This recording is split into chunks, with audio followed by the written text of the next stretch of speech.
Hey everyone, ignore my robe. I'm stuck in the quarantine, so I've been living out of this for the last 2 weeks. But I wanted to hop on and talk about the infographic or article, whatever you want to call it, that we kind of had to read involving like words you should use when you're addressing a charity or you're talking to a donor in representation of a charity.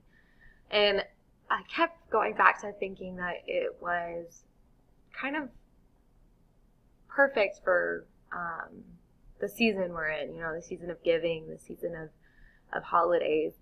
And especially, the facts just kind of reinforce that and back that up. But, it talked first about the family bonding hormone and how, treat giving to a charity as if you were connecting your family. And then it moved on to say, like, here are some words that you should use. Keep it simple. How would you talk to your grandma? Very fitting. Thanksgiving, you're going to see grandma, hopefully, or maybe via Zoom. So it helped me, like, okay, take a step back. It's not a legal contract I'm trying to get these people to sign, especially with my proposal to my organization. I've got to keep it simple. We've got to work on tugging on the heartstrings and pulling and drawing emotions rather than trying to make it sound fancy and give us a ton of money in this whole big, I know what I'm doing and you should trust me with your money type of way. So that was kind of reassuring to know that, okay, I can kind of talk to them as a normal person and they will still give and continue to give if I continue to use the right words. And speaking of words, I did think it was funny that we had that vocab article in here, and some of the words I noticed in the infographic, and it says, don't use these words. Well, why did I spend so much time learning these words? And it's telling me to just say, make a gift.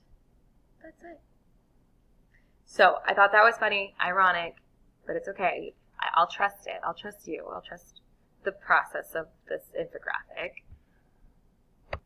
And then it did it talked a lot about, giving and putting it towards your will or however you want to say that. And I couldn't quite take away from that just because the people that I will be dealing with aren't on the verge of death and they aren't thinking about that. So I tried to take what I could from it.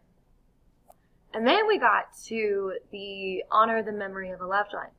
And I kept thinking, I was like, no wonder.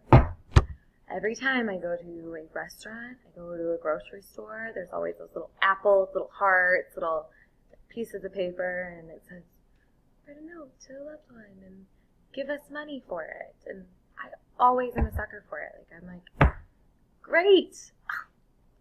I don't know who to honor, but that would be cool to have my name up there. And then it kind of showed me like, oh yeah, people want to be noticed for their giving, but not in a, like, check me out, more of a, I did this, hopefully you will do this kind of way. And here's my good humanity and my good act of